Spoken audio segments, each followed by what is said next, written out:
مختصر وقت میں چند باتیں آپ سے میں کرنا چاہتا ہوں۔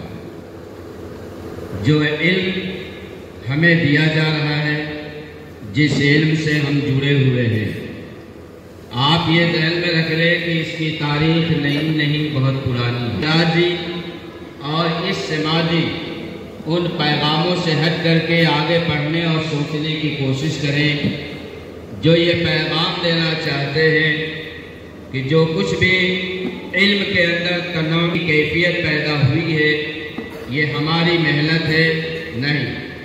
قرآن مجید نے آج سے 1450 سال پہلے کہا تھا قُلْ هَلْ يَسْتَوِي الَّذِينَ يَعْلَمُونَ وَالَّذِينَ لَا يَعْلَمُونَ۔ اے نبی محترم، پوری دنیا کو آپ یہ بتلائیں کہ جو لوگ جانتے ہیں اور جو لوگ نہیں جانتے ہیں میرے نزدیک دونوں برابر نہیں ہیں۔ دوسرے مقام پہ قرآن نے کہا ہے مَا يَسْتَوِي الْأَعْمَى وَالْبَصِيرُ، جن کی نگاہیں محفوظ ہے اور جن کی بینائی ختم ہو گئی ہے یہ دونوں برابر نہیں ہیں۔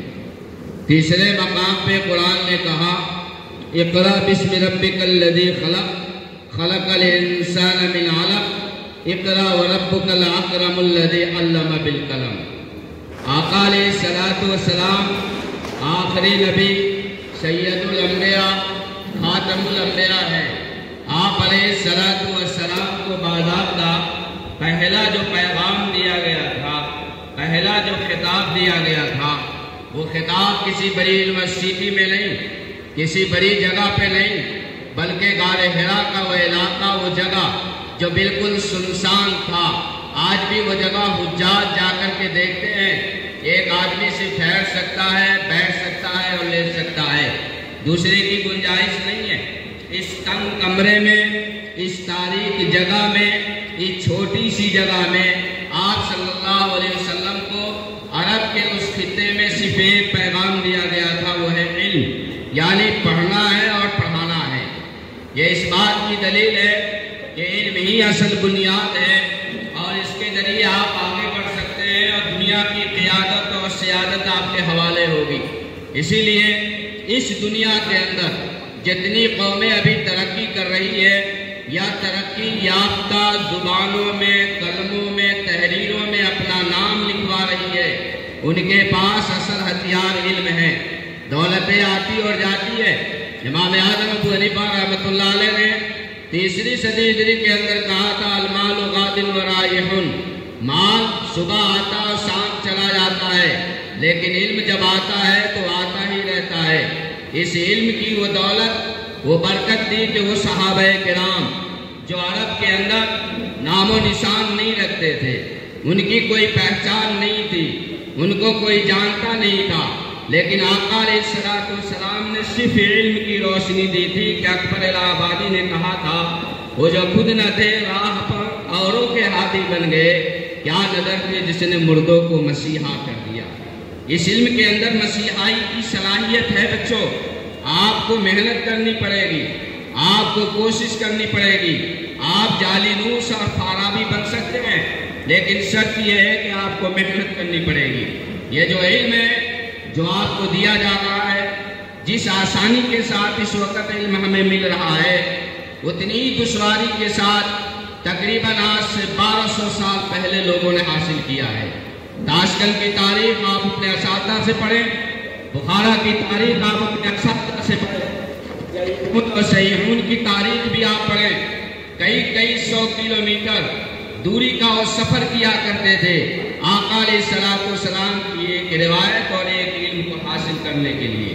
آپ اندازہ لگائیں ہمارے علوم اسلامی کی جو بنیادیں ہیں اور اس وقت جو کتابیں دنیا میں پھیلی ہوئی ہے، ان میں اصح الکتب بعد کتاب اللہ، قرآن مجید کے بعد جو سب سے صحیح ترین کتاب دنیا میں مانی اور سمجھی جاتی ہے وہ سیدنا امام بخاری علیہ الرحمہ کی بخاری شریف ہے۔ لیکن اس کتاب کو لکھنے میں آپ کو پتا ہے کتنی مدتیں لگی اور کتنے اسفار کرنے پڑے۔ مسلسل 16 سال تک رات اور دن محنت اور کوشش کی ہے تو اتنی بڑی کتاب مارکیٹ میں آئی ہے۔ اپنے اسلاف کو پڑھیے، اپنے اکابرین کو پڑھیے۔ صرف اکابرین کے سوانے کو پڑھ کر کے ہم آگے کچھ نہیں کر سکتے، ورنہ اقبال کی زبانی یہ کہنا پڑے گا تھے تو آبا تمہارے ہی، لیکن تم کیا ہو؟ ہاتھ پہ ہاتھ دھرے منتظر فردا ہو۔ دوسرے کے انتظار میں ہم بیٹھے رہیں گے؟ ہمیں خود کشتی بھی بنانی ہے، سمندر کے اندر کشتی کو رکھنا بھی ہے، ہمیں کھیونہار بھی بننا ہے، ہمیں کشتی کو تھپیڑوں سے نکالنا بھی اور آگے بڑھنا ہے۔ اس وقت کا جو انداز ہے، اس وقت جو ضرورت ہے، وہ ضرورت یہی ہے کہ طالب علموں کے اندر وہ علم آئے کہ جس علم کے ذریعے پوری دنیا کے اندر یہ روشنی پھیلانے کا کام کرے۔ علم صرف کتاب کا نام نہیں ہے، علم صرف الفاظ کا نام نہیں ہے، علم صرف قلم چلانے کا نام نہیں ہے۔ علم وہ قوت اور استعداد ہے کہ آپ صبح، آپ شام، آپ جہاں بیٹھے وہاں آپ کے چہرے سے، آپ کے لباس سے، آپ کے چال اور چلن سے، آپ کے کردار سے علم ٹپکتا نظر آتا ہو۔ صرف تقریروں کی بنیاد پر علم نہیں پھیلایا جاتا، درسگاہوں کے ذریعے ہی علم نہیں پھیلایا جاتا، بلکہ علم یہ ہے کہ آپ چلتے ہوئے اس انداز سے چلے کہ دنیا والے یہ کہنے پہ مجبور ہو جائے کہ علم اور دانش یہاں ہیں۔ دانش آپ کو آنی چاہیے، آپ صحیح معنی میں دانش بنے، آپ صحیح معنی میں علم کے حامی بنے، علم کو پھیلانے والے بنے۔ دوسری جو اہم بات ہے وہ یہ ہے کہ علم حاصل کرنے کے بعد اپنے سینے میں محفوظ کرنا یہ غیر مناسب ہے۔ آپ یہ عہد کریں یہاں پڑھنے کے دوران کہ جو کچھ بھی ہمیں دیا جائے گا ہم دنیا والوں کو بتانے کی کوشش کریں گے، سمجھانے کی کوشش کریں گے۔ آپ جہاں بھی رہیے اور جس جگہ بھی رہیے، آپ اگر LKG میں ہیں، آپ اس کے علاوہ کلاسز میں ہیں، آپ نے 12 تک تعلیم حاصل کی ہے، اپنے علاقے کا سروے کریں گے، آپ جائزہ لیں گے آپ کہ ہم سے نیچے جو بچے ہیں جو کم ذہن ہیں، جن کو کچھ نہیں آتا ہے، ان کو کچھ دیا جائے۔ آپ فری آف کاسٹ تعلیم دینے کی کوشش کریں۔ بچوں اپنے دل و دماغ میں یہ بیٹھو، ہم اپنے اس علم کو تجارت نہیں بنائیں گے بلکہ اس علم کو آگے بڑھانے کی کوشش کریں گے۔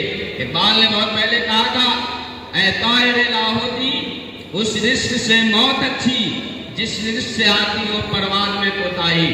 آپ کے پرواز میں کوتاہی نہیں آنی چاہیے۔ آپ شاہین کے بچے ہیں، آپ کے اندر پرواز شاہین کی ہونی چاہیے، آپ کے اندر روح عقابی ہونی چاہیے، آپ کے اندر نگاہ بلند ہونی چاہیے۔ آپ آگے بڑھنے کی کوشش کریں، پھیلانے کے لیے، دوسروں تک علم پہنچانے کے لیے ہمارے پاس 3 راستے ہیں اور مختصراً جاننے کی کوشش کریں۔ پہلا راستہ ہے تدریس، آپ پڑھائیں۔ بہت سارے ایسے اسٹوڈنٹ ملیں گے آپ کو، پڑھنے کے بعد ایجوکیشن لائن سے ان کا رابطہ ختم ہو جاتا ہے، ان کا رشتہ ختم ہو جاتا ہے۔ یہ امانت میں خیانت ہے کہ جن بزرگوں نے، جن اساتذہ نے اور یہاں پر بیٹھی بھی جن انتظامیہ نے لاکھ رتن جتن کر کے آپ کو پڑھایا ہے، اسی لیے نہیں کہ آپ یہاں سے جانے کے بعد نکل جائیں اور اپنے کام کاج میں رہ نہیں، آپ ایسی شاہین بنانے کے لیے تیار ہیں کہ ایک شاہین میں ہم نے تعلیم حاصل کی ہے۔ آپ نے کہا ہر طالب علم اپنی جگہ پہ شاہین بننا چاہیے اور ہر ایک کو یہ ارادہ کر کے یہاں سے نکلنا چاہیے کہ ہم جن جن علاقوں میں جائیں گے وہاں پر ایک شاہین بنائیں گے۔ یہ تدریسی انداز آپ کو اختیار کرنا پڑے گا۔ دوسرا طریقہ ہے زبان کی صلاحیت پیدا کرے۔ آپ قرآن مجید کے اندر زبان کا ذکر آیا ہے۔ حضرت موسیٰ علیہ السلام کو فرعون کے دربار میں جب بھیجا جا رہا تھا تو انہوں نے اللہ کے دربار میں یہ بات کہی تھی کہ اللہ میری زبان میں لکنت ہے، میری بات کو نہیں سمجھ پائے گا۔ یہاں زبان کی اہمیت سمجھ میں آتی ہے۔ اللہ تبارک و تعالیٰ نے دعا سکھائی تھی کہ آپ دعا مانگیں گے، رب اشرح لی صدری ویسر لی امری واحلل عقدۃ من لسانی یفقہوا قولی۔ عزیز بچوں، یہ دعا آپ بھی پڑھیں، جب بھی موقع ملے، جس وقت موقع ملے، آپ کی زبانوں میں طاقت آئے گی۔ زبان کی صلاحیت کو فروغ دینے کے لیے جو اسباب ہے آپ اپنے اساتذہ سے پوچھیں اور وہ اسباب کو حاصل کریں اور اپنی زبان میں طاقت پیدا کریں۔ تیسری چیز ہے قلم، لکھنے کی صلاحیت بھی آپ کہ آپ جو لکھتے ہیں وہ آپ کی ضمیر کی آواز ہوتی ہے، آپ کے دماغ کا خیال ہوتا ہے، آپ کے دل کا ایک نچوڑ ہوتا ہے۔ لہذا ان باتوں کو آپ سمجھنے کی کوشش کریں۔ آپ پڑھیے بھی، پڑھنے کے ساتھ ساتھ آگے بڑھانے کی کوشش بھی کیجیے، اور اللہ تبارک و تعالیٰ سے ہمہ گوش یہ دعا کیا کیجیے کہ اللہ آپ کو بھی، آپ کے والدین کو بھی، انتظامیہ کو بھی، اس ادارے کو بھی حاسدین کی حسد سے بچائے، شریروں کے شر سے بچائے۔ وآخر دعوانا الحمدللہ رب العالمین۔